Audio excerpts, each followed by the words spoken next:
खालसा वाहिगुरू जी की फतेह। वाहिगुरू वाहिगुरू वाहिगुरू वाहिगुरू वाहिगुरू। जे हों जाना आखां नाही, कहना कथन ना जाई।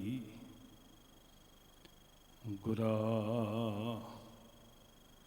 एक देह बुझाई, सबना जियां का एक दाता। सो मैं विसर ना जाई। गुरा एक देह बुझाई, सबना जियां का एक दाता। सो मैं विसर ना जाई। सतगुरु श्री गुरु ग्रंथ साहिब महाराज जी की पवित्र हजूरी अंदर अदब प्यार विच सजी साध संगत, वाहिगुरू जी का खालसा वाहिगुरू जी की फतेह। सतगुरु जी ने दया बख्शिश की है। आप सारियां गुरसिख संगतां, गुरु घर के समूह प्रबंधक सेवादार, गुरमत प्रसार सेवा सोसायटी सारियां दे सिर ते साहिब ने रहमत का हथ रखिया ते सानू सारियां नू अपनी पवित्र हजूरी अंदर जुड़ बैठन का, विचारां की सांझ करन का सुभाग बख्शिया। साध संगत, इस समागम का नाम साडे अंदर उत्साह पैदा करता है, सानू साडे मकसद वाल प्रेरित करता है। जीवन जुगत। दुनिया के उत्ते आया हर बंदा कुछ ना कुछ सीख रहा है, और खास करके रोजी रोटी कमाउण वास्ते असी बड़ी रुचि दे नाल कुछ ना कुछ सीखना चाहते हैं। हर खेतर के अंदर साइकिल चलाउण तो लैके, मैं कहना जी पैरों ते खड़े होण तो लैके जिदन असी पहला कदम पुट्टना सीखिया सी ते जिंदगी दीयां मंजिलां मारन तक असी मुहारत हासिल करना चाहते हैं। तुरन की मुहारत, साइकिल गड्डी मोटर की मुहारत, कारोबार बिजनेस की, जिस जिस खेतर विच भी हैं तो असी सीख रहे हैं। तो असी कहते हैं भी भाई एक्सपर्ट होना चाहिए, सिखांदरू पूरा सिक्खियत बंदा होना चाहिए, फिर वो कामयाब होंदा है। असी दुकान सीख रहे हैं, व्यापार सीख रहे हैं, बिजनेस सीख रहे हैं, मकैनिकली हर एक खेतर के अंदर मल्ला मार रहे हैं। बहुत थोड़े लोग ने जिहड़ा जीवना सीख रहे हैं। साध संगत, शरीर वास्ते तो बहुत कुछ सीख रहे हैं, जमीर वास्ते बहुत थोड़े लोग ने जिहड़े सीख रहे हैं। शरीर नूं कमाउणा है, शरीर ने उद्यमशील होना है, रोजी रोटी चाहिए है, सुख सुविधा चाहिए है। बड़ी पिकअप है साड़ी जी, असी बड़ी जल्दी सीखते हैं और छेती सीख के छेती कामयाब होना चाहते हैं।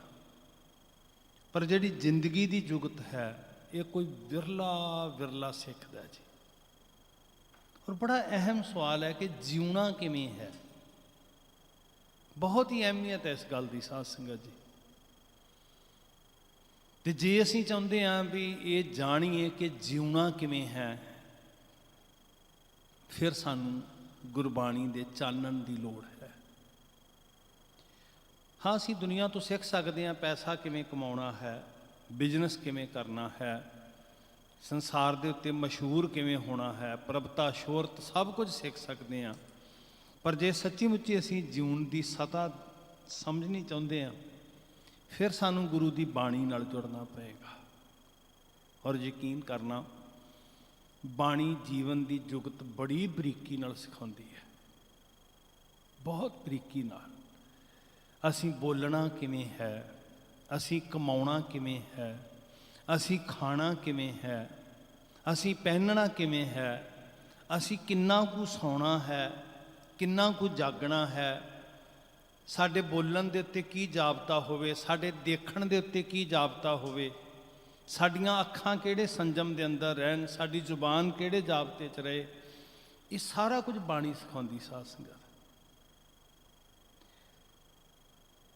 ਬਾਣੀ ਸਿਰਫ ਇੱਕ ਮੰਤਰ ਨਹੀਂ ਹੈ ਵੀ ਕਿੰਨੀ ਵਾਰੀ ਪੜ੍ਹ ਲਿਆ ਤੇ ਕਿਹੜਾ ਫਲ ਮਿਲ ਗਿਆ। ਬਾਣੀ ਵਾਕਈ ਜੀਵਨ ਦੀ ਜੁਗਤ ਹੈ।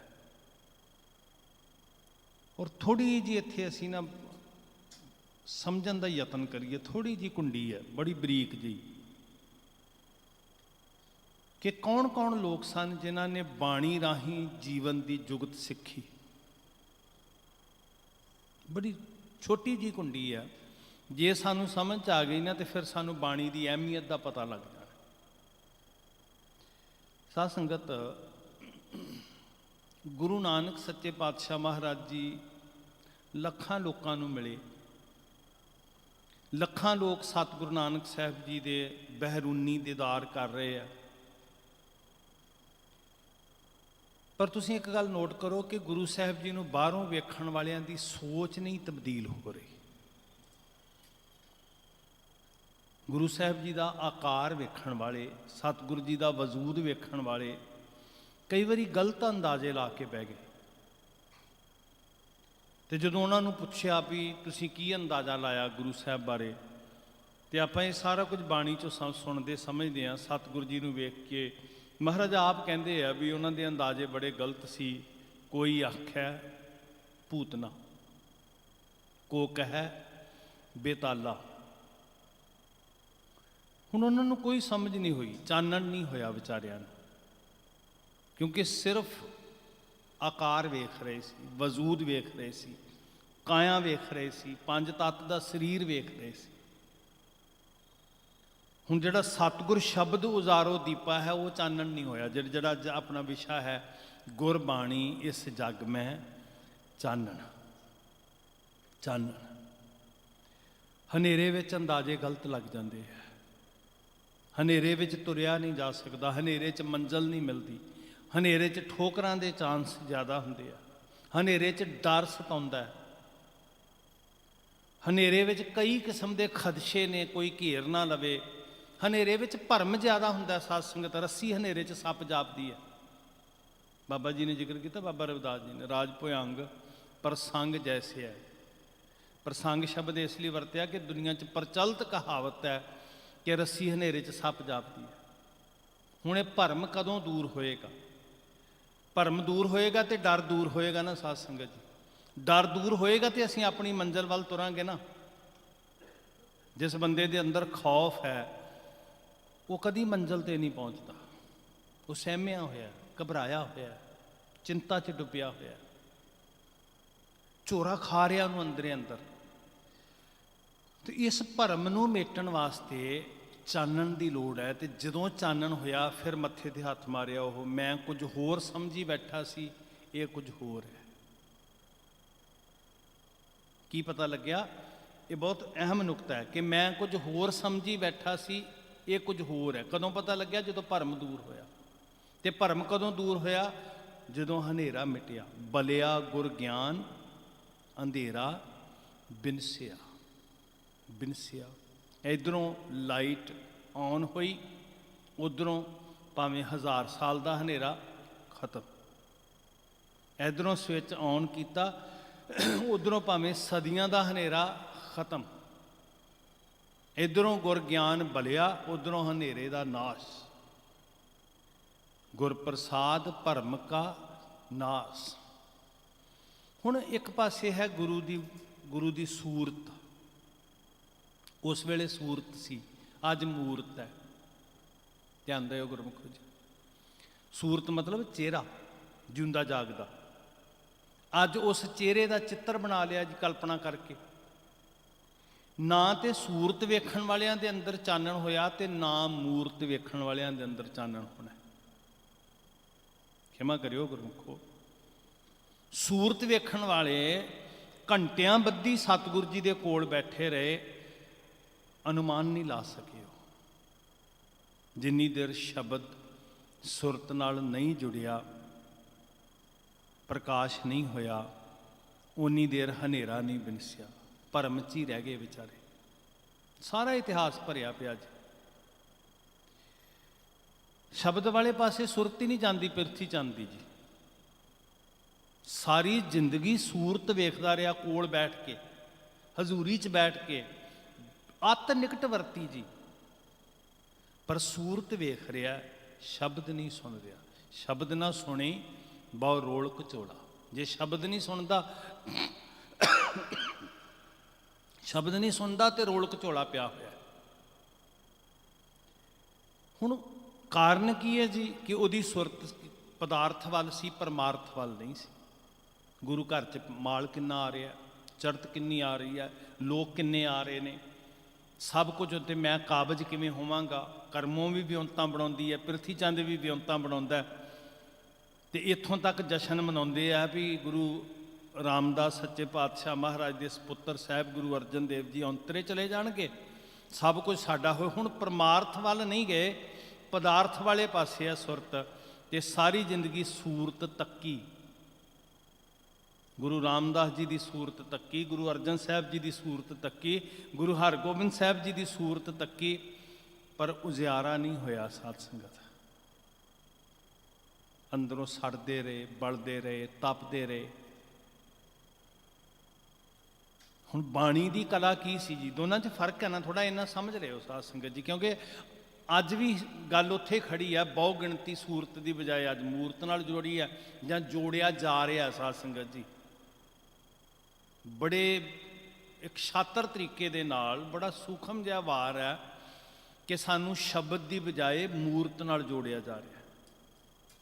ਤੇ ਨਿਰਣਾ ਤੁਸੀਂ ਕਰਿਓ ਵੀ ਜਿਨ੍ਹਾਂ ਨੇ ਬਿਲਕੁਲ ਜਿਉਂਦੀ ਜਾਗਦੀ ਸਕਿਨ, ਸੂਰਤ ਦੇ, ਚਮੜੀ ਦੇ, ਚਿਹਰੇ ਦੇ ਦੀਦਾਰ ਕੀਤੇ, ਉਹ ਕਿੱਥੋਂ ਤੱਕ ਪਹੁੰਚੇ। ਅਸੀਂ ਤੇ ਫਿਰ ਇੱਕ ਕਾਲਪਨਿਕ ਚਿੱਤਰ ਦੀ ਗੱਲ ਕਰ ਰਹੇ ਹਾਂ। ਠੰਡ ਕਦੋਂ ਪੈਣੀ ਸੀ? ਜਦੋਂ ਅੰਮ੍ਰਿਤ ਬਾਣੀ ਹਰ ਹਰ ਤੇਰੀ ਸੁਣ ਸੁਣ ਹੋਵੈ, ਪਰਮਗਤ ਮੇਰੀ ਜਲਨ ਬੁੱਝੀ।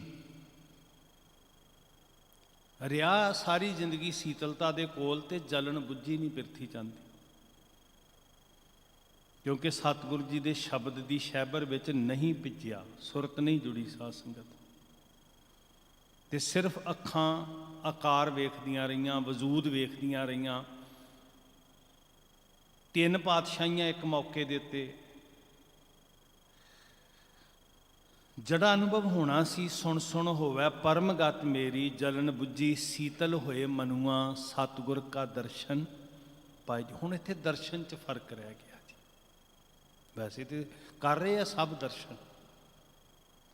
ਸਤਿਗੁਰ ਨੂੰ ਸਭ ਕੋ ਲੋਚਦਾ, ਜੇਤਾ ਜਗਤ ਸੰਸਾਰ। ਇੱਕ ਬਚਨ ਆਉਂਦਾ, ਸਤਿਗੁਰ ਨੂੰ ਸਭ ਕੋ ਲੋਚਦਾ, ਜੇਤਾ ਜਗਤ ਸਭ ਕੋਏ। ਬਿਨ ਭਾਗਾਂ ਦਰਸ਼ਨ ਨਾ ਥੀਐ, ਭਾਗਹੀਣ ਬਹਿ ਰੋਏ। ਹੁਣ ਕੋਲ ਰਹਿ ਕੇ ਵੀ ਜਿਹੜੇ ਦੀਦ ਨੂੰ ਮੰਨਣਾ ਸੀ, ਉਸ ਰਸ ਤੋਂ ਸੱਖਣੇ ਰਹਿ ਗਏ ਸਾਧ ਸੰਗਤ। ਮਹਾਰਾਜ ਜੀ ਗਏ ਗੁਰੂ ਨਾਨਕ ਸਾਹਿਬ ਦੀਪਾਲਪੁਰ,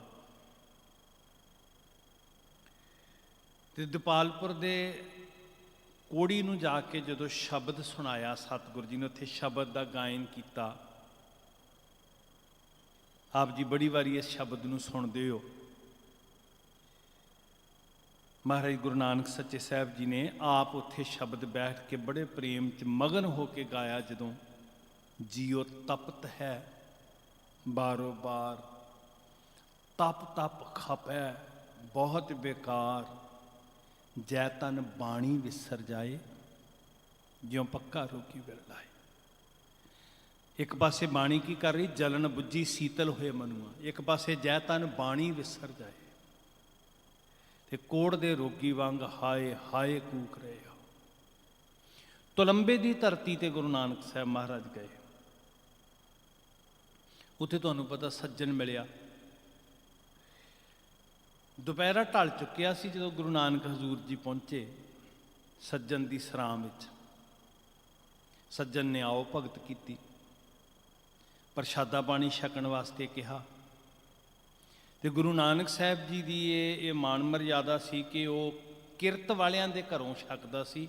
ਮੇਰਾ ਬਾਬਾ ਪਾਪ ਵਾਲਿਆਂ ਦੇ ਘਰੋਂ ਨਹੀਂ ਸੀ ਛਕਦਾ। ਅੱਜ ਵੀ ਉਹੀ ਹੈ ਗੁਰੂ ਕੋ, ਜਿੰਨੇ ਮਰਜ਼ੀ ਇਹ 36 ਪਦਾਰਥ ਅਸੀਂ ਮਲਕ ਭਾਗੋ ਵਾਂਗੂ ਰੱਖ ਲਈਏ ਲਿਆ ਕੇ। ਇਹੀ ਗੱਲ ਭੂਮੀਆਂ ਨੂੰ ਕਹੀ ਸੀ, ਇਹੀ ਗੱਲ ਸੱਜਣ ਨੂੰ ਕਹੀ ਸੀ, ਇਹੀ ਗੱਲ ਅੱਜ ਸਾਨੂੰ ਕਹਿ ਰਿਹਾ ਬਾਬਾ, ਕਿਰਤ ਵਾਲੇ ਦੇ ਘਰੋਂ ਛਕਦਾ। ਧਰਮ ਦੀ ਕਿਰਤ ਵਿਰਤ ਕਰ ਧਰਮ ਦੀ। ਦੁਪਹਿਰਾ ਢਲਿਆ ਸੀ, ਬਾਬਾ ਜੀ ਪਹੁੰਚ ਗਏ। ਪ੍ਰਸ਼ਾਦਾ ਪਾਣੀ ਛਕਿਆ ਨਾ ਮਹਾਰਾਜ ਨੇ। ਤੇ ਹੁਣ ਇਹ ਤੁਲੰਬੇ ਵਾਲਾ ਜਿਹੜਾ ਸੱਜਣ ਸੀ ਇਹ ਆਪਣੇ ਕੰਮ 'ਚ ਮਾਹਿਰ ਸੀ। ਉਹਦਾ ਇੱਕ ਤਜਰਬਾ ਸੀ ਬੜੇ ਕਮਾਲ ਦਾ। ਉਹ ਚਿਹਰੇ ਦਾ ਹਾਵ ਭਾਵ ਵੇਖ ਕੇ ਐਕਸਪਰਟ ਸੀ ਨਾ ਜੀ। ਰੋਜ਼ ਦਾ ਕੰਮ ਜਦੋਂ ਬੰਦੇ ਦਾ ਹੋ ਜੇ ਤੇ ਫਿਰ ਉਹ ਅਨੁਮਾਨ ਲਾ ਲੈਂਦਾ, ਅੱਖਾਂ ਦੀ ਚਮਕ, ਮੱਥੇ ਦਾ ਪ੍ਰਤਾਪ ਵੇਖ ਕੇ ਵੀ ਇਹ ਮਾਲਦਾਰ ਸਾਮੀ। ਰੋਜ਼ ਦਾ ਕੰਮ ਸੀ। ਜਦੋਂ ਬੰਦੇ ਦਾ ਐਕਸਪੀਰੀਅੰਸ ਹੋ ਜੇ ਕਿਸੇ ਵੀ ਖੇਤਰ 'ਚ ਤੇ ਉਹ ਅੰਦਾਜ਼ੇ ਲਾ ਲੈਂਦਾ। ਉਹਦਾ ਤਜਰਬਾ ਕਹਿ ਰਿਹਾ ਸੀ ਵੀ ਇਸ ਬਾਬੇ ਦੇ ਮੱਥੇ ਦਾ ਤੇਜ਼ ਬੜਾ ਹੈ, ਇਹਦੇ ਪੱਲੇ ਬਹੁਤ ਕੁਛ ਹੈ। ਤੇ ਉਸ ਘੜੀ ਦੀ ਉਡੀਕ ਵਿੱਚ ਸੀ ਜੀ ਵੀ ਇਹ ਬਾਬਾ ਕਦੋਂ ਸੌਵੇਂ ਤੇ ਮੈਂ ਆਪਣਾ ਕੰਮ ਕਰਾਂ। ਜੇ ਮਾਰਨਾ ਤੇ ਮਾਰ ਦੇਣਾ, ਜਾਂ ਜੋ ਵੀ ਜਿੱਦਾਂ ਵੀ ਦਾਲ ਲੱਗਿਆ ਲੁੱਟਣਾ, ਜੋ ਕਰਨਾ। ਦੁਪਹਿਰਾ ਢਲ ਗਿਆ, ਸ਼ਾਮਾਂ ਪੈ ਗਈਆਂ, ਰਾਤ ਪਸਰ ਗਈ, ਅੱਧੀ ਗੁਜ਼ਰ ਗਈ। ਹੁਣ 3 ਕੁ ਘੰਟੇ ਦਾ ਪਹਿਰ ਹੈ ਨਾ ਜੀ, ਤੇ ਲਗਭਗ 12-14 ਘੰਟੇ ਗੁਜ਼ਰ ਗਏ। ਗੁਰੂ ਨਾਨਕ ਹਜ਼ੂਰ ਨੂੰ ਸੱਜਣ ਦੀ ਸਰਾਂ ਵਿੱਚ ਆਇਆ ਲਗਭਗ 13-14 ਘੰਟੇ ਗੁਜ਼ਰ ਗਏ ਜੀ। ਤੇ ਸੱਜਣ ਸੁੱਤਾ ਨਹੀਂ ਹੈ। ਸੱਜਣ ਚੀਥਾਂ ਚੋਂ ਦੀ ਤੱਕਦਾ ਹੈ ਕਿ ਬਾਬਾ ਸੁੱਤਾ ਹੈ ਕਿ ਨਹੀਂ। ਹੁਣ ਸੱਜਣ ਸੋਚਦਾ ਵੀ ਬਾਬਾ ਸੌਵੇਂ ਤੇ ਮੈਂ ਚਿੱਤ ਕਰਾਂ, ਤੇ ਬਾਬਾ ਸੋਚ ਰਿਹਾ ਵੀ ਸੱਜਣ ਨੂੰ ਜਗਾਵਾਂ। ਉਹ ਸੋਚਦਾ ਬਾਬੇ ਨੂੰ ਸਵਾਦਾਂ, ਤੇ ਮੇਰਾ ਸਾਹਿਬ ਸੋਚਦਾ ਵੀ ਇਹਨੂੰ ਜਗਾਵਾਂ। ਜਿਹੜੀ ਮੈਂ ਅਰਜ਼ ਕਰਨੀ ਚਾਹੁੰਦਾ ਸਾਧ ਸੰਗਤ ਜੀ, ਇੱਕ ਪਾਸੇ ਸੂਰਤ ਹੈ, ਇੱਕ ਪਾਸੇ ਸ਼ਬਦ ਹੈ, ਜਾਂ ਅੱਜ ਕਹੀਏ ਕਿ ਇੱਕ ਪਾਸੇ ਮੂਰਤ ਹੈ, ਇੱਕ ਪਾਸੇ ਬਾਣੀ ਹੈ। ਤੇ ਚਾਨਣ ਕਿਹਨੇ ਕਰਨਾ ਹੈ? ਜਿਹੜਾ ਬੰਦਾ 14 ਘੰਟਿਆਂ ਤੋਂ ਬਾਬੇ ਦੀ ਸੂਰਤ ਵੇਖ ਰਿਹਾ ਸੀ, ਸੋਚ ਨਹੀਂ ਬਦਲੀ। ਨਿਸ਼ਾਨਾ ਉਹੀ ਹੈ ਉਹਦਾ ਵੀ ਹੁਣ ਸੌਂਦੇ ਆ, ਹੁਣ ਸੌਂਦੇ ਆ, ਹੁਣ ਦਾ ਲੱਗਦਾ ਮੇਰਾ, ਹੁਣ ਮੈਂ ਆਪਣਾ ਕੰਮ ਨੇਪਰੇ ਚਾੜਾਂ। ਜੋ ਵੀ ਉਹ ਸੋਚੀ ਬੈਠਾ ਸੀ। ਤੇ ਅੰਤ ਕੀ ਹੋਇਆ? ਜਦੋਂ ਅੱਧਿਓਂ ਟੱਪ ਗਈ ਤੇ ਬਾਬੇ ਦਾ ਰਮਜੀ ਸਾਥੀ, ਇੱਕ ਬਾਬਾ ਅਕਾਲ ਰੂਪ, ਦੂਜਾ ਰਬਾਬੀ ਮਰਦਾਨਾ, ਉਹ ਸਮਝ ਗਿਆ ਰਮਜ ਨੂੰ। ਤੇ ਉਸ ਟਿਕੀ ਹੋਈ ਫਿਜ਼ਾ ਦੇ ਅੰਦਰ, ਉਸ ਚਾਰੇ ਪਾਸੇ ਦੇ ਸਨਾਟੇ 'ਚ, ਉਸ ਸ਼ਾਂਤ ਵਾਤਾਵਰਨ 'ਚ ਤੜਕਸਾਰ ਪ੍ਰਭਾਤ ਵੇਲੇ ਮਰਦਾਨਾ ਜੀ ਦੀ ਰਬਾਬ ਦੀਆਂ ਤੰਦਾਂ ਛਿੜਦੀਆਂ ਤੇ ਮੇਰੇ ਸਾਹਿਬ ਦੀ ਰਸਨਾ ਤੋਂ ਇਹ ਸ਼ਬਦ ਦੀ ਧੁਨ ਗੂੰਜਦੀ ਹੈ, ਉੱਜਲ ਕਹਿਹਾਂ ਚਿਲਕਣਾ, ਕੋਟਮ ਕਾਲੜੀ ਮਸ। ਕਮਾਲ ਹੋ ਗਈ ਸਾਧ ਸੰਗਤ ਜੀ। ਜਿਹੜਾ ਬੰਦਾ 14 ਘੰਟਿਆਂ ਤੋਂ ਬਾਬੇ ਦੀ ਸੂਰਤ ਵੇਖ ਰਿਹਾ ਸੀ, ਸੋਚ ਨਹੀਂ ਸੀ ਨਾ ਬਦਲੀ। ਸ਼ਬਦ ਨੇ ਐਂ ਪਲਟਿਆ ਜੀ, ਸੋਚ ਨੂੰ, ਸੁਰਤ ਨੂੰ ਐਂ ਪਲਟਿਆ। ਤੇ ਉਸ ਧਾੜਵੀ, ਲੁਟੇਰੇ, ਕਾਤਲ, ਠੱਗ ਸੱਜਣ ਨੂੰ ਇੱਕ ਬਚਨ ਦੇ ਸ਼ੀਸ਼ੇ ਵਿੱਚ ਆਪਣਾ ਆਪ ਦਿਸਿਆ। ਤੇ ਉਹਨੂੰ ਪਤਾ ਲੱਗ ਗਿਆ ਵੀ ਇਹ ਕਹਿਆਂ ਦੇ ਭਾਂਡੇ ਦੀ ਗੱਲ ਨਹੀਂ ਹੋ ਰਹੀ, ਇਹ ਮੇਰੇ ਅੰਤਸ਼ਕਰਨ ਦੀ ਗੱਲ ਹੋ ਰਹੀ ਹੈ। ਸ਼ਬਦ ਦਾ ਜਾਦੂ। ਗੁਰਬਾਣੀ ਚਾਨਣ ਕਿੱਦਾਂ ਬਣਦੀ ਇਸ ਜੱਗ ਵਿੱਚ। ਇੱਕ ਬਚਨ ਸਾਹਿਬ ਨੇ ਧੁਨ ਆਲਾਪੀ ਛੇੜਿਆ, ਸ਼ਬਦ ਦਾ ਗਾਇਨ ਸ਼ੁਰੂ ਹੋਇਆ। ਕਹਿਹਾਂ ਉਜਲਾ ਹੈ, ਚਮਕਦਾ ਬੜਾ ਹੈ,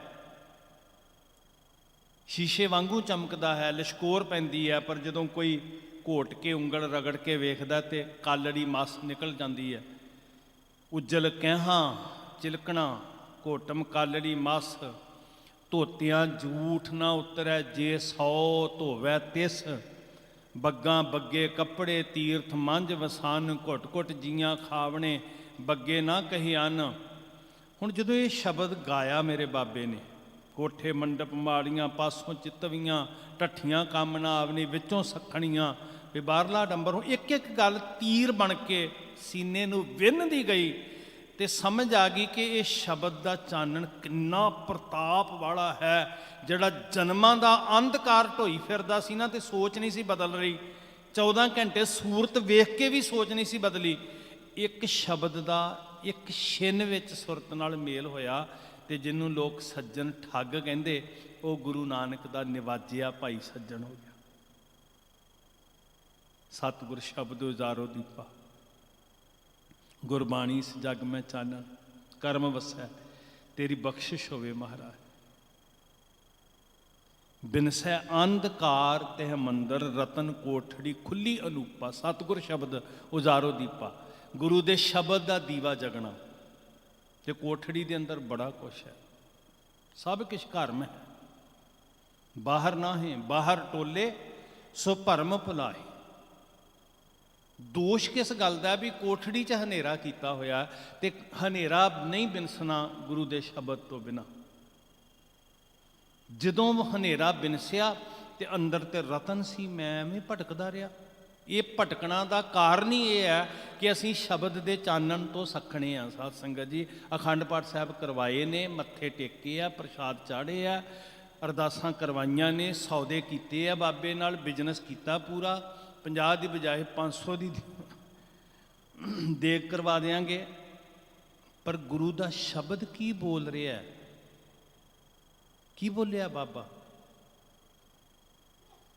गल्लां करनियां ने ना गुरु नाल, ते फिर सानू सुरत लाउणी पैनी है भी सतगुरु जी की आवाज़ की आई है, साहिब बोले की ने। जन्मां दे हनेरे मिटते जाते साध संगत। हुण अगली गल साध संगत, एक तो वो सी जिहड़े सूरत तो मूरत तक पहुँचे। उस तो जिहड़ी अगली गल मैं कहन लगा, ये बड़ी खतरनाक है, ध्यान दिओ। एक वो जिहड़े सूरत तो मूरत तक पहुँचे, कुछ सूरत पूजते सी, कुछ मूरत पूज रहे। हुण तीजी कैटागरी वो है जिन्होंने शब्द बड़ा याद है, दलीलां बड़ियां होंदियां, कथा बड़ी वधिया करदा, इत्थे बैठ के साबित कर दिता। इन्ना एक्सपर्ट, इन्ना माहिर, इन्ना उज्जल रोशन दिमाग कि वाह वाह वाह वाह भी शब्द मना दी गल, घर नूं चलिया गया संतुष्ट होके। इनू कहते शब्द का बुद्धि तक पहुँचना, रोशन दिमाग होना, ते संवाद तो विवाद तक पहुँच के जितन की शक्ति कि वेख्या मेरी गल कितनी सही है। एक वो सी जिहड़े सूरत तो मूरत तक सिख कौम नूं अंध विश्वास विचों बाहर ना कढ़ सके। एक तरक्की करके असीं शब्द नूं बुद्धि तक लै गए, जिन्हों कहते हैं कि रोशनी तो हुई पर कोठड़ी दे बाहर बाहर हुई, अंदर नहीं हुई, अंतशकरण विच नहीं हुई, हिरदे तक नहीं पहुंची। बुद्धि बड़ी रोशन है, बाहरों वेखण नूं कमाल लग रहा बंदा, सारा धर्म का ज्ञान जिवें इस बंदे कोल होवे, इस जीवन नूं वेख के धर्म की किरिया, धर्म का सारा अडंबर इस बंदे कोल है। उत्थे बाबा फरीद साहब का बचन मैनूं चेते आउंदा, कहंदे वो भी सखना रह जांदा जी। फरीदा कन्न मुसला सूफ गल, भेख पहरावा दिखावा बड़ा खूबसूरत है। हुण बाबा जी मुसलमान सन, उन्होंने जिहड़ियां एग्जाम्पल दित्तियां वो इस्लाम नाल जुड़ियां होईयां दित्तियां, पर उपदेश साडे सारियां वास्ते है। वो तो कहंदे भी कन्ने दे उत्ते कंधे ते है मुसला सुट्टिया होया। मुसला मतलब वो साफ जिहड़ी विछा के मुसलमान वीर नवाज पढ़ते। ਜਿਸ ਬੰਦੇ ਦੇ ਮੋਢੇ ਤੇ ਮੁਸੱਲਾ ਹੈ, ਇਹਦਾ ਮਤਲਬ 5 ਵਕਤ ਦਾ ਨਮਾਜ਼ੀ ਹੈ, ਕਿਉਂਕਿ ਜੇ ਇੱਕ ਵਕਤ ਜਾਣਾ ਹੁੰਦਾ ਤੇ ਸਵੇਰੇ ਹੋ ਆਉਣਾ ਸੀ ਉਹਨੇ। ਗਲ ਵਿੱਚ ਚੋਲਾ ਬੜਾ ਲੰਬਾ ਹੈ, ਸੂਫੀਆਨਾ ਵੇਸ ਪਹਿਨਿਆ ਹੋਇਆ। ਵੇਖਣ ਵਾਲਾ ਕਹੇਗਾ ਇਹ 5 ਬਾਣੀਆਂ ਦਾ ਨਿਤਨੇਮੀ, ਇਹਨੂੰ ਬਾਣੀ ਕੰਠ ਹੈ। ਫਿਰ ਮੈਂ ਵੀ ਦੱਸਦਾ ਕਿ ਹਾਂ ਮੈਨੂੰ ਯਾਦ ਹੈ, ਮੇਰੀ ਬੁੱਧੀ 'ਚ ਬਹੁਤ ਕੁਝ ਵਸਿਆ ਹੋਇਆ। ਇਨ ਬਿਨ ਇਹ ਤਸਵੀਰ ਹੈ ਜੀ ਜਿਹੜੀ ਬਾਬਾ ਫਰੀਦ ਸਾਹਿਬ ਨੇ ਖਿੱਚੀ। ਫਰੀਦਾ ਕੰਨ ਮੁਸੱਲਾ, ਸੂਫ ਗਲ, ਦਿਲ ਕਾਤੀ। ਕਾਤੀ ਕਹਿੰਦੇ ਕੈਂਚੀ। ਬਾਹਰੋਂ ਬਹੁਤ ਰੋਸ਼ਨ ਹੈ, ਬਹੁਤ ਉਜਲਾ ਹੈ, ਬੜਾ ਚਾਨਣ ਹੈ, ਬੜਾ ਧਰਮ ਕਰਮ ਹੈ, ਪਰ ਅੰਦਰ ਕੀ ਹੈ? ਕੈਂਚੀ। ਤੇ ਜ਼ੁਬਾਨ ਕੀ ਕਰਦੀ ਹੈ? ਗੁੜ ਵਰਗੀਆਂ ਮਿੱਠੀਆਂ ਬਾਤਾਂ। ਕੰਨ ਮੁਸੱਲਾ, ਸੂਫ ਗਲ, ਦਿਲ ਕਾਤੀ, ਗੁੜਵਾਤ, ਬਾਹਰ ਦਿਸਿਆ ਚਾਨਣਾ, ਦਿਲ ਅੰਧਿਆਰੀ ਰਾਤ। ਗੁਰਬਾਣੀ ਇਸ ਜਗ ਮੈਂ ਚਾਨਣ ਹੈ। ਕੀ ਦੂਸਰਿਆਂ ਵਾਸਤੇ ਹੀ ਹੈ? ਸੁਣਾਉਣ ਵਾਸਤੇ ਹੀ ਹੈ? ਲਰਨ ਕਰਕੇ, ਬੁੱਧੀ ਤੇਜ਼ ਕਰਕੇ ਨਿਕਲ ਵੇ ਗਿਆਨੀ ਬੁੱਧੀ ਮੰਡਲੇ ਦੀ ਕੈਦ ਵਿੱਚੋਂ। ਭਾਈ ਸਾਹਿਬ ਭਾਈ ਵੀਰ ਸਿੰਘ ਜੀ, ਇਹ ਨਹੀਂ ਕਿ ਅਸੀਂ ਮੂਰਖ ਜਾਂ ਉਜੱਡ ਹੋਣਾ, ਪਰ ਕਹਿੰਦੇ ਜੀ ਇੱਥੇ ਨਾ ਉਲਝ ਕੇ ਰਹਿ ਜੀ ਕਿ ਮੇਰੀ ਬੁੱਧੀ ਬੜੀ ਰੋਸ਼ਨ ਹੈ। ਨਿਕਲ ਵੇ ਗਿਆਨੀ ਬੁੱਧੀ ਮੰਡਲੇ ਦੀ ਕੈਦ ਵਿੱਚੋਂ, ਬਲਬਲੇ ਦੇ ਦੇਸ਼ ਸਾਡੀਆਂ ਲੱਗ ਗਈਆਂ ਯਾਰੀਆਂ। ਬਾਹਰ ਦਿਸਿਆ ਚਾਨਣਾ, ਦਿਲ ਅੰਧਿਆਰੀ ਰਾਤ, ਅੰਦਰ ਘੋਰ ਹਨੇਰਾ। ਹੁਣ ਜੋ ਕੁਝ ਢੂੰਡਣਾ ਸੀ ਉਹ ਤੇ ਦਿਲ ਮੈਂ ਖੋਜ, ਦਿਲੈ ਦਿਲ ਖੋਜੈ, ਇਹ ਹੈ ਠੌਰ ਮੁਕਾਮੋ। ਤੇ ਦਿਲ 'ਚ ਅੰਧਿਆਰੀ ਰਾਤ ਹੈ, ਉੱਥੇ ਉੱਥੇ ਕਾਲੀ ਮੱਸਿਆ ਬਣੀ ਪਈ। ਕਿਵੇਂ ਚਾਨਣ ਹੋਏਗਾ? ਗੁਰਬਾਣੀ ਇਸ ਜਗ ਮੈਂ ਚਾਨਣ। ਗੁਰਬਾਣੀ ਕਿੱਥੇ ਜੁੜੇਗੀ? ਸਿਰਫ ਬੁੱਧੀ ਨਾਲ, ਜਾਂ ਸਾਡੀ ਸੁਰਤ ਦੀ ਸਤਾ ਤੇ, ਜਿੱਥੋਂ ਅਸੀਂ ਬਾਣੀ ਦੇ ਰਸ ਨੂੰ ਪੀ ਸਕੀਏ, ਜਿੱਥੋਂ ਅਸੀਂ ਬਾਣੀ ਨੂੰ ਜੀ ਸਕੀਏ। ਚੋਰਾਂ ਦੀਆਂ ਚੋਰੀਆਂ ਅਕਲ ਤੇਜ਼ ਹੋਣ ਨਾਲ ਨਹੀਂ ਛੁੱਟੀਆਂ। ਅਕਲ ਇੰਨੀ ਤੇਜ਼ ਸੀ ਕਿ ਉਹ ਰਾਜਿਆਂ ਦੇ ਘਰੋਂ ਚੋਰੀ ਕਰ ਸਕਦੇ ਸੀ, ਪਰ ਜਿੱਦਣ ਉਹੀ ਸ਼ਬਦ ਹਿਰਦੇ ਅੰਦਰ ਪ੍ਰਕਾਸ਼ ਕਰਦਾ, ਉਹ ਦਿਨ ਵੱਜੇ ਹੋਏ ਸਮਾਨ ਛੁੱਟ ਜਾਂਦੇ। ਬਾਬੇ ਨੂੰ ਕਿਹਾ ਸੀ ਨਾ ਭੂਮੀਏ ਨੇ, ਕਹਿੰਦਾ ਮਹਾਰਾਜ ਮੇਰੇ ਘਰ ਪ੍ਰਸ਼ਾਦਾ ਛਕੋ। ਸਤਿਗੁਰੂ ਕਹਿੰਦੇ ਸੱਚ ਦੱਸੀ ਕਰਦਾ ਕੀ ਹੈ? ਕਹਿੰਦਾ ਜੀ ਚੋਰੀ ਕਰਦਾ। ਇਮਾਨਦਾਰ ਬੜਾ ਸੀ, ਝੂਠ ਨਹੀਂ ਬੋਲਿਆ। ਅੱਜ ਦੇ ਕਈ ਵਾਰੀ ਮੈਨੂੰ ਲੱਗਦਾ ਵੀ ਇਸ ਭੇਖ ਦੇ ਧਰਮ ਨਾਲੋਂ ਜ਼ਿਆਦਾ ਇਮਾਨਦਾਰ ਸੀ ਚੋਰ। ਜੀ ਚੋਰੀ ਕਰਦਾ। ਬਾਬਾ ਜੀ ਕਹਿੰਦੇ ਨਹੀਂ, ਚੋਰ ਦੇ ਘਰ ਤੇ ਛਕਣਾ ਨਹੀਂ। ਕਹਿੰਦਾ ਫਿਰ ਛੁੱਟਦੀ ਨਹੀਂ। ਗੁਰੂ ਸਾਹਿਬ ਨੇ ਕਿਹਾ ਸੀ ਬਚਨ ਚੇਤੇ ਰੱਖੇਗਾ, ਅਮਲ ਵਿੱਚ ਲਿਆਏਗਾ, ਮੰਨਣ ਚਾਹਣਗੇ। ਕਹਿੰਦਾ ਹਾਂ, ਪਰ ਜਾਵਾਂਗਾ ਚੋਰੀ ਕਰਨ। ਕਹਿੰਦੇ ਕੋਈ ਗੱਲ ਨਹੀਂ, ਤੂੰ ਕਹਿੰਦਾ ਛੁੱਟਦੀ ਨਹੀਂ, ਤੇਰੇ ਅੱਗੇ ਪੰਡਾਂ ਵੱਜੀਆਂ ਹੋਣਗੀਆਂ ਤੇ ਇੱਥੋਂ ਕਰਨੀ ਹੋਣੀ। ਇਹ ਨਹੀਂ ਕਿ ਬੁੱਧੀ ਤਿੱਖੀ ਨਹੀਂ ਸੀ।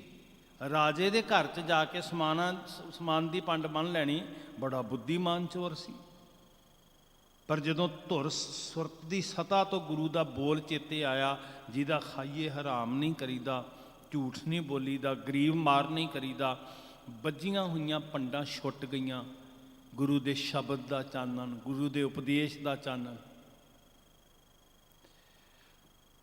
ਹੁਣ ਸਮੱਸਿਆ ਇਹ ਹੈ ਸਾਧ ਸੰਗਤ ਕਿ ਮਸ਼ਾਲ ਤੇ ਸਾਡੇ ਕੋਲ ਹੈਗੀ ਹੈ, ਜਗ ਦੀ ਮਸ਼ਾਲ ਹੈ, ਔਰ ਸਮਾਜ ਨੂੰ ਲੋੜ ਵੀ ਬੜੀ ਹੈ ਜੀ। ਭਰਮ ਦਾ, ਅੰਧ ਵਿਸ਼ਵਾਸ ਦਾ, ਕਰਮਕਾਂਡ ਦਾ ਬਹੁਤ ਹਨੇਰਾ ਗੂੜਾ ਹੁੰਦਾ ਜਾ ਰਿਹਾ, ਦਿਨ ਰਾਤ ਗੂੜਾ ਹੁੰਦਾ ਜਾ ਰਿਹਾ ਹਨੇਰਾ।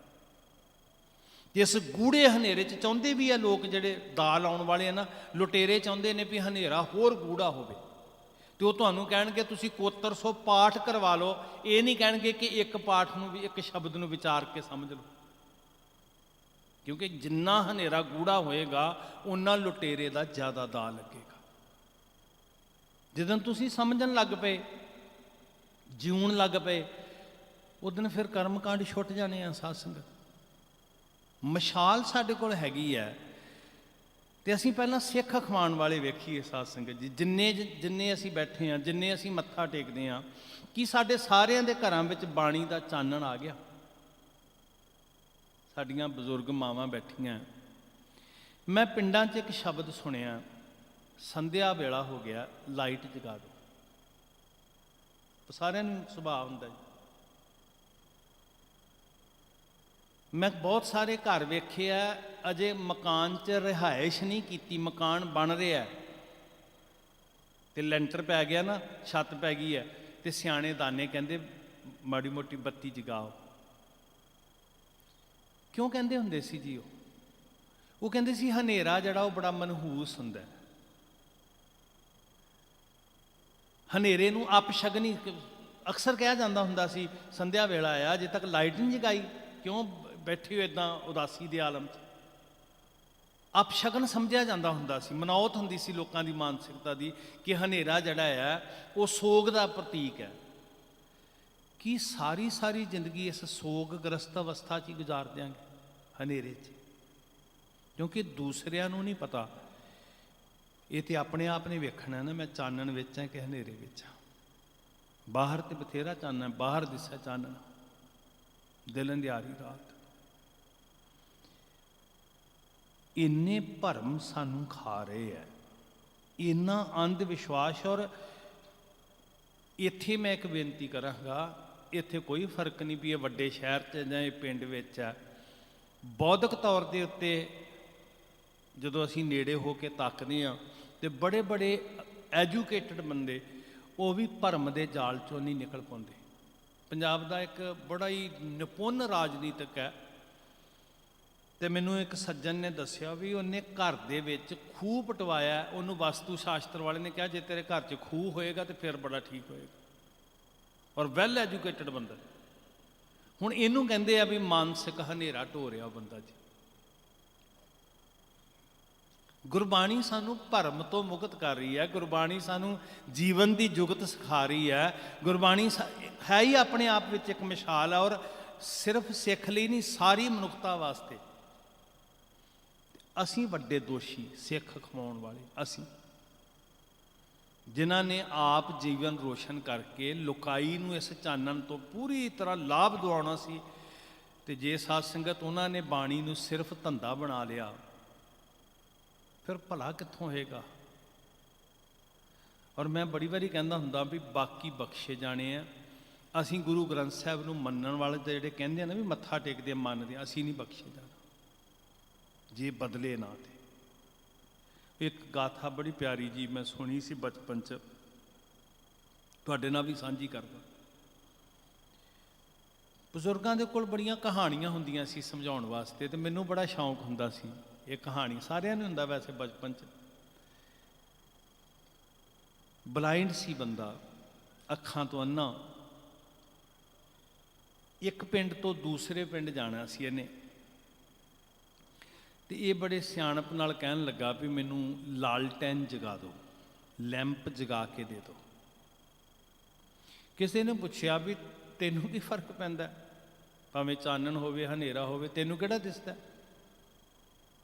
ਜਦੋਂ ਤੈਨੂੰ ਦਿਸਦਾ ਹੀ ਨਹੀਂ ਤੇ ਤੂੰ ਚਾਨਣ ਫੜ ਕੇ ਜਾਣਾ ਕਿ ਜਾਂ ਹਨੇਰੇ 'ਚ ਜਾਣਾ, ਰਾਤ ਦੇ 12 ਵਜੇ ਜਾਣਾ ਕਿ ਦਿਨ ਦੇ 12 ਵਜੇ ਜਾਣਾ, ਕੀ ਫਰਕ ਪੈਂਦਾ?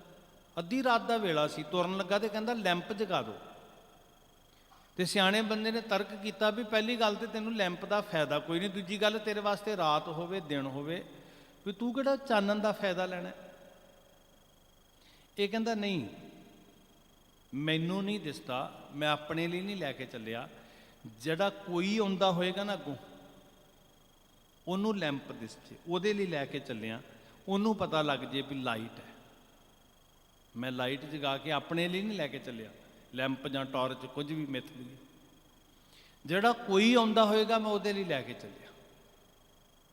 ਹੁਣ ਉੱਥੇ ਕਹਾਣੀ ਜਿਹਨਾਂ ਸੁਣਾਈ ਨਾ ਜੀ ਬੜੀ ਪਿਆਰੀ ਸੀ।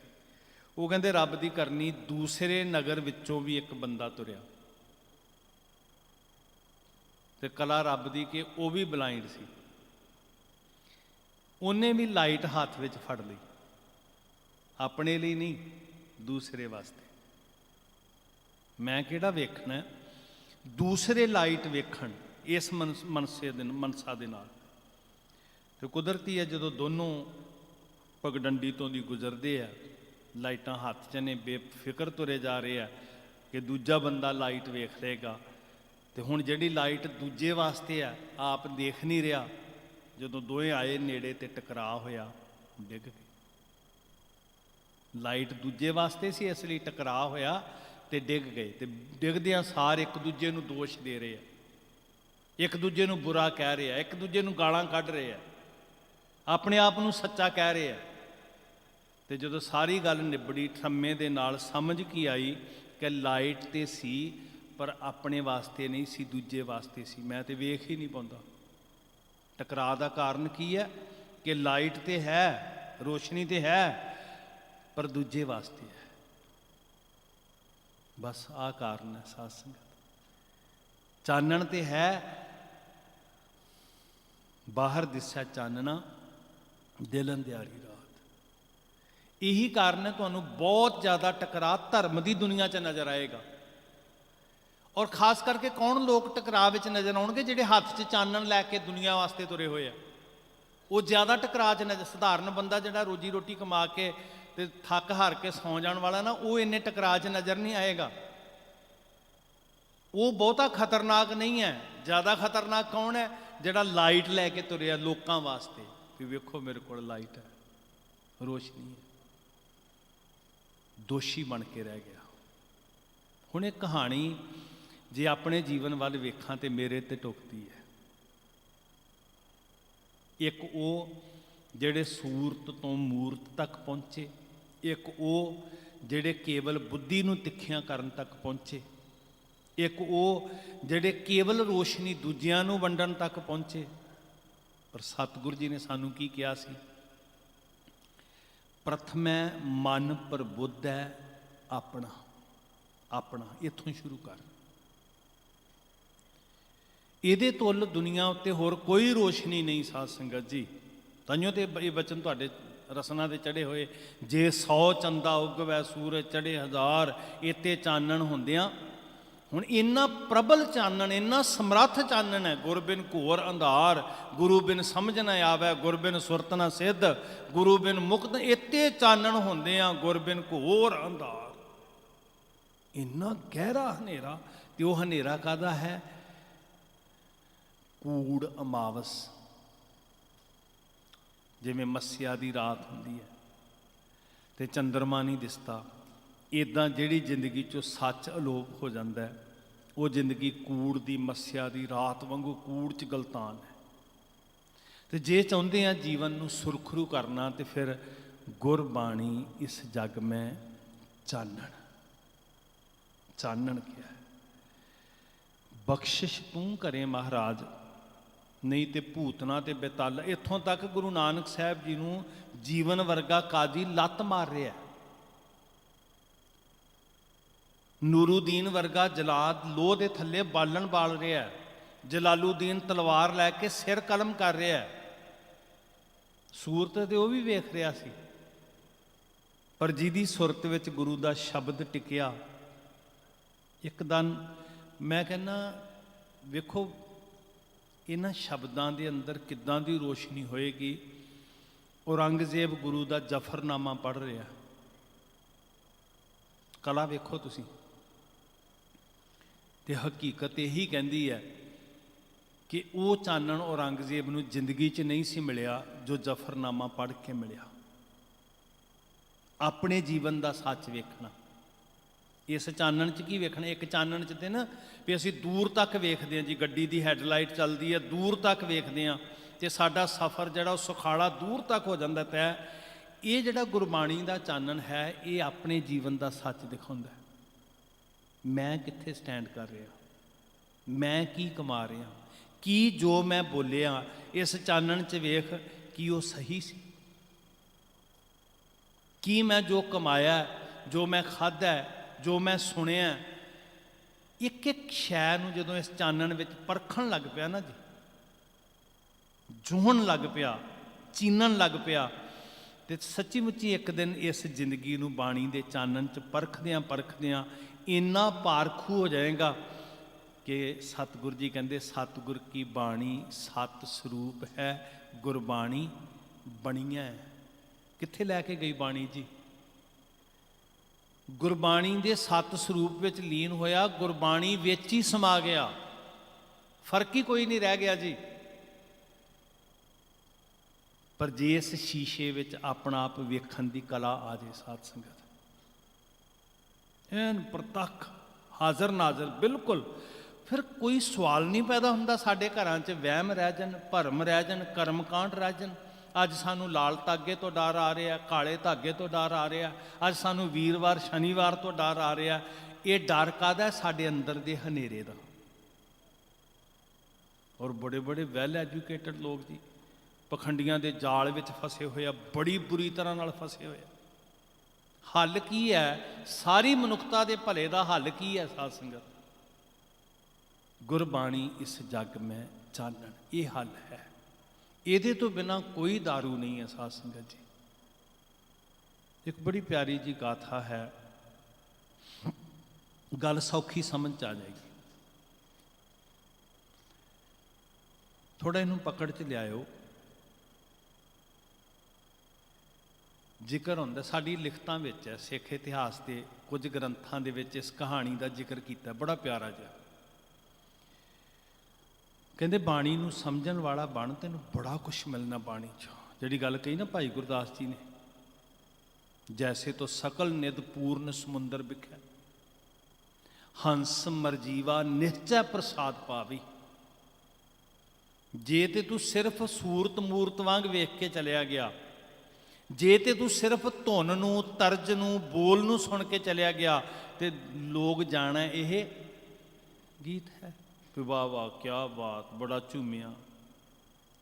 ਭਾਈ ਸਾਹਿਬ ਜੀ ਕਹਿੰਦੇ ਇਸ ਸਾਗਰ ਜਿਵੇਂ ਸਮੁੰਦਰ ਦੇ ਵਿੱਚ ਹੰਸ ਚੁੱਭੀ ਲਾ ਕੇ ਆਪਣੀ ਖੁਰਾਕ ਲੱਭ ਲੈਂਦਾ, ਹੰਸ ਮਰਜੀਵਾ, ਮਰਜੀਵੜਾ ਡੁੱਬਦਾ, ਤੇ ਜਦੋਂ ਡੁੱਬਦਾ ਤੇ ਫਿਰ ਖੁਰਾਕ ਪਾਉਂਦਾ। ਨਿਸ਼ਚੈ ਪ੍ਰਸਾਦ ਪਾਵੀ। ਜੈਸੇ ਬਣ ਵਿਖੈ, ਜੰਗਲ ਦੇ ਅੰਦਰ ਮਲਿਆਗਰ, ਸੋਧਾ, ਕਪੂਰ, ਬੜੀਆਂ ਖੁਸ਼ਬੂਦਾਰ ਵਸਤੂਆਂ ਨੇ, ਬੜੇ ਸੋਹਣੇ ਖੁਸ਼ਬੂ ਵਾਲੇ ਚੰਦਨ ਵਰਗੇ ਬੂਟੇ ਨੇ। ਖੋਜ ਕੇ ਸੁਬਾਸੀ ਸੁਬਾਸ ਬਹਿਸਾਵੀ। ਜੈਸੇ ਪਰਬਤ ਵਿਖੈ, ਧਰਤੀ ਦੀ ਹਿੱਕ ਵਿੱਚ ਬੜਾ ਕੁਝ ਛੁਪਿਆ ਹੋਇਆ। ਖੋਜ ਕੇ ਖਨਵਾਰਾ ਜਗ ਵਿਖੈ ਪ੍ਰਗਟਾਵਈ।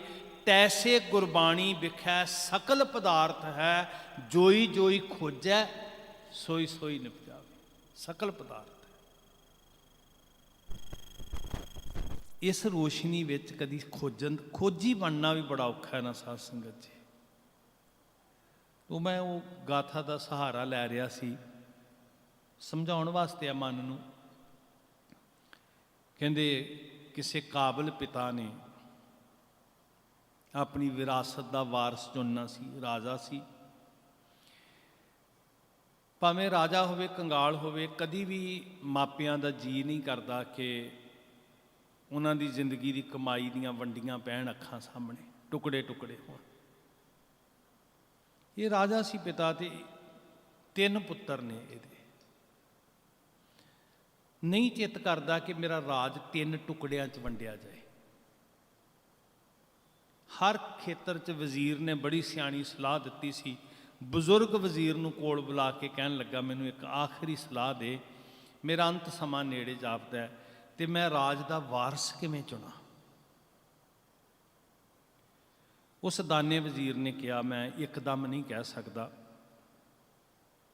ਤਰੀਕੇ ਦੇ ਨਾਲ ਪ੍ਰਗਟ ਕਰਾਂਗੇ, ਫੈਸਲਾ ਠੋਸਣਾ ਨਹੀਂ, ਦੂਜੇ 2 ਦੁਸ਼ਮਣ ਬਣ ਜਾਣਗੇ। ਜੁਗਤ ਕੀ ਵਰਤੀ, ਸ਼ਰਤ ਰੱਖੀ ਗਈ, ਤੇ ਸ਼ਰਤ ਦੇ ਅਧੀਨ ਇੱਕੋ ਜਿੰਨੀ ਰਕਮ ਹੈ, ਇੱਕੋ ਜਿੰਨੇ ਪੈਸੇ ਨੇ, 150 ਜਿੰਨੇ ਵੀ ਮਿੱਥੇ ਉਸ ਵੇਲੇ ਮੇਜ਼ਨ ਹੈ ਬਸ, ਤੇ ਉਨੀ ਰਕਮ ਦੇ ਨਾਲ ਇੱਕੋ ਜਿੰਨਾ ਸਮਾਂ ਦਿੱਤਾ ਗਿਆ, 5 ਦਿਨ 7 ਦਿਨ। ਤੇ ਕੰਡੀਸ਼ਨ ਇਹ ਹੈ ਕਿ ਆਪਣੀ ਆਪਣੀ ਰਿਹਾਇਸ਼ ਗਾਹ ਨੂੰ, ਆਪਣੇ ਆਪਣੇ ਮਹਿਲ ਨੂੰ ਲਬਾ ਲਬ ਭਰਨਾ ਹੈ। ਜਿਵੇਂ ਇਹ ਕੋਠੜੀ ਹੈ, ਇਹ ਮਕਾਨ ਹੈ, ਇਹ ਕਮਰਾ ਹੈ, ਜਿਹੜਾ ਜ਼ਿਆਦਾ ਭਰੇਗਾ ਉਹ ਪ੍ਰਵਾਨ ਚੜ੍ਹੇਗਾ ਤੇ ਰਾਜ ਦਾ ਮਾਲਕ ਬਣ ਜਾਏਗਾ। 3 ਪੁੱਤਰਾਂ ਨੂੰ ਬੁਲਾ ਕੇ ਕਿਹਾ, ਪ੍ਰਵਾਨ? ਕਹਿੰਦੇ ਜੀ 100 ਰੁਪਈਆ ਮਿੱਥ ਲਈਏ। 7 ਦਿਨ ਦਾ ਸਮਾਂ ਮਿੱਥ ਲਿਆ। ਹੁਣ ਜਿਸ ਤਰ੍ਹਾਂ ਦੀ ਮਨੁੱਖ ਦੀ ਸੰਗਤ ਹੁੰਦੀ ਹੈ ਉੱਦਾਂ ਦਾ ਹੀ ਮਸ਼ਵਰਾ ਮਿਲਦਾ ਹੈ। ਪਹਿਲਾਂ ਗਿਆ, ਆਪਣੇ ਸਾਥੀਆਂ ਨੂੰ ਕਿਹਾ ਵੀ ਆਪਾਂ ਬਾਦਸ਼ਾਹ ਬਣ ਸਕਦੇ ਹਾਂ, ਕੰਡੀਸ਼ਨ ਇਹ ਹੈ ਵੀ 100 ਰੁਪਈਏ ਦੇ ਨਾਲ ਹੀ 7 ਦਿਨਾਂ ਵਿੱਚ ਮਹਿਲ ਭਰਨੋਂ। ਕਹਿਣ ਲੱਗੇ ਬੜੀ ਸੌਖੀ ਗੱਲ ਹੈ, 100 ਦੇ ਨਾਲ ਜੂਆ ਖੇਲਾਂਗੇ, 100 ਤੋਂ 1000, 1000 ਤੋਂ 10,000, ਲੱਖ, ਜੋ ਮਰਜ਼ੀ ਖਰੀਦੀ ਹੈ। ਠੀਕ ਹੈ ਜੀ, ਦਾ ਤੇ ਲਾਇਆ। ਦੂਸਰਾ ਆਪਣੇ ਸੱਜਣਾ ਕੋਲ ਗਿਆ, ਜਿਵੇਂ ਦੀ ਉਹਦੀ ਸੰਗਤ ਸੀ। ਉਹ ਜਾ ਕੇ ਕਹਿੰਦਾ, ਆ ਸ਼ਰਤ ਹੈ ਭਈ 100 ਨਾਲ 7 ਦਿਨਾਂ ਵਿੱਚ ਕਿਵੇਂ ਭਰੀਏ? ਕਹਿਣ ਲੱਗੇ ਭਰਨਾ ਕਾਦੇ ਨਾਲ? ਇਹ ਤਾਂ ਨਹੀਂ ਕਿਹਾ। ਨਹੀਂ, ਕਹਿੰਦੇ ਨਹੀਂ, ਇਹ ਨਹੀਂ ਕਿਹਾ। ਕਹਿੰਦੇ ਲਓ ਫਿਰ ਕੀ ਹੈ, ਭੰਗੀਆਂ ਨੂੰ ਦਿਓ, ਜਿਹੜੇ ਬਾਹਰ ਕੂੜਾ ਸੁੱਟਦੇ ਨੇ ਉਹ ਅੰਦਰ ਸੁੱਟ ਦਿਓ, ਭਰਨਾ ਹੀ ਹੈ, ਛੱਤ ਤੱਕ ਭਰ ਦਿਆਂਗੇ।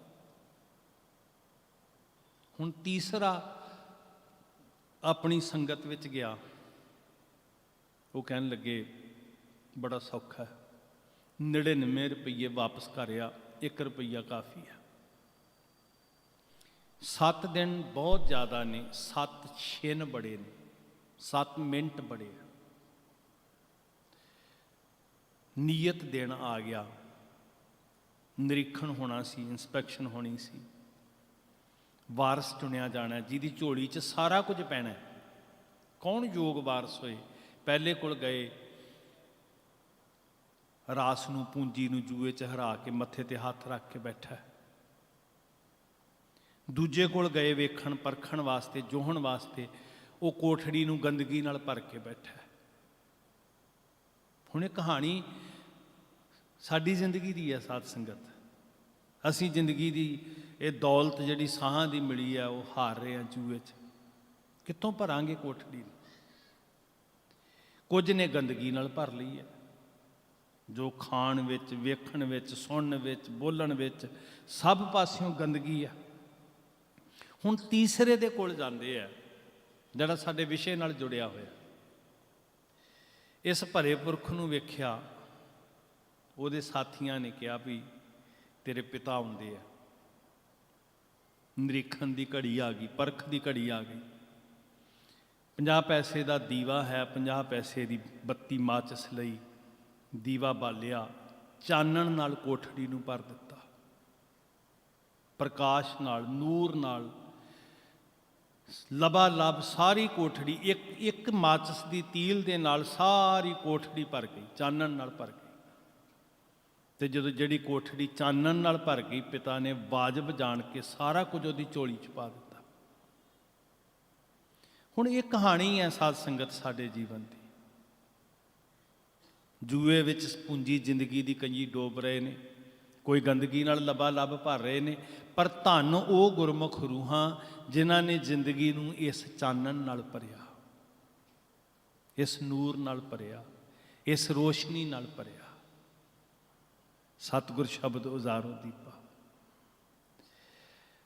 ਬਲਿਆ ਗੁਰ ਗਿਆਨ ਅੰਧੇਰਾ ਬਿਨਸਿਆ।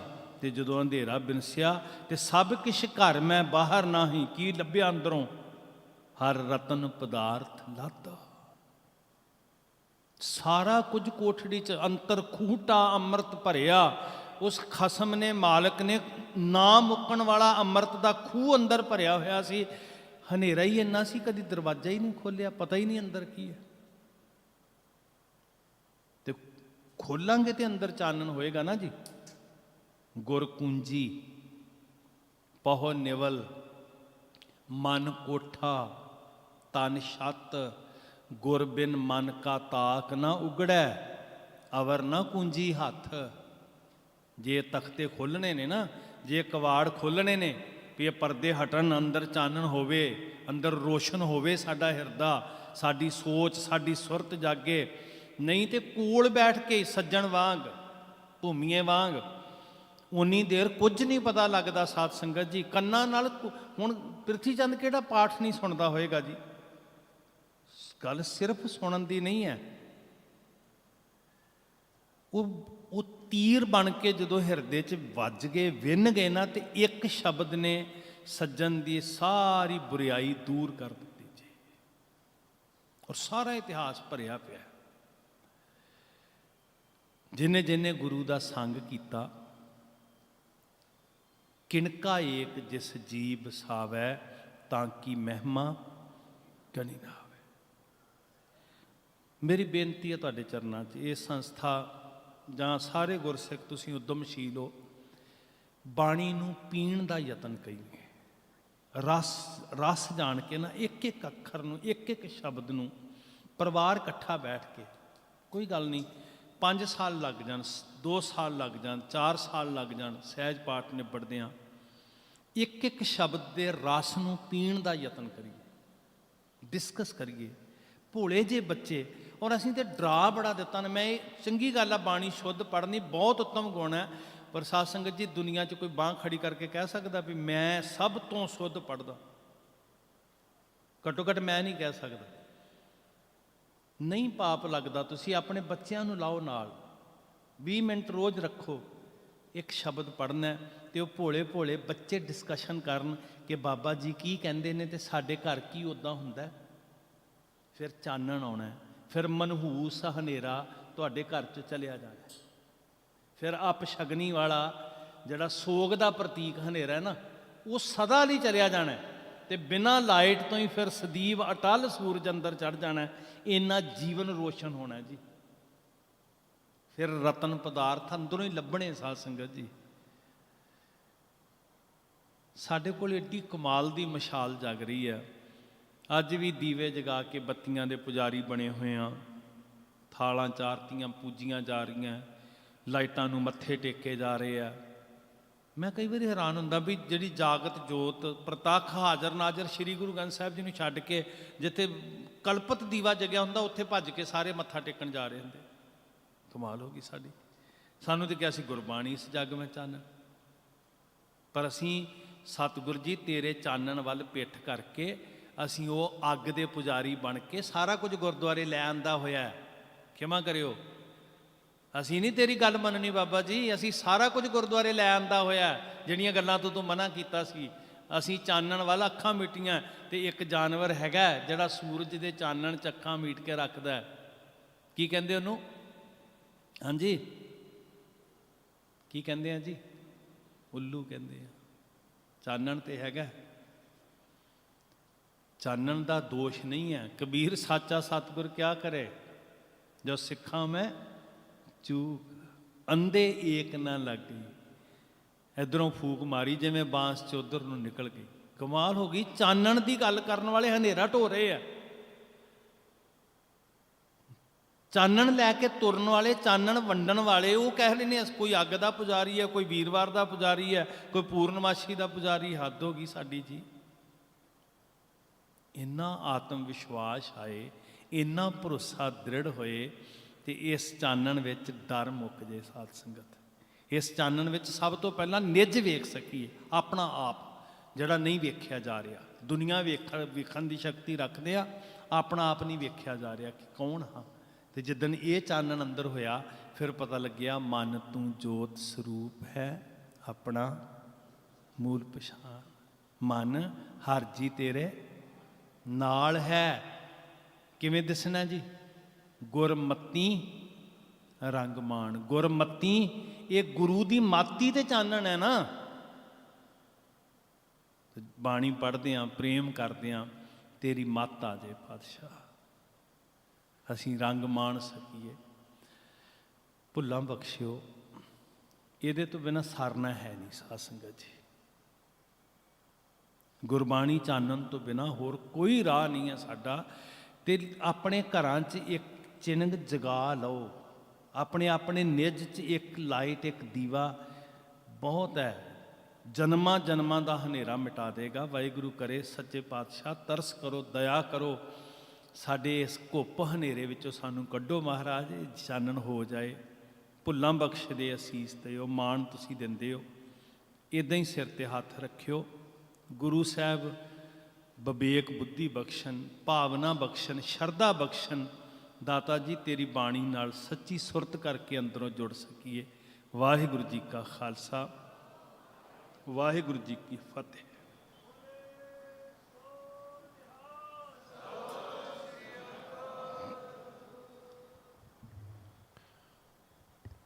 ਵਾਹਿਗੁਰੂ ਜੀ ਕਾ ਖਾਲਸਾ, ਵਾਹਿਗੁਰੂ ਜੀ ਕੀ ਫਤਿਹ। ਬਹੁਤ ਬਹੁਤ ਧੰਨਵਾਦ।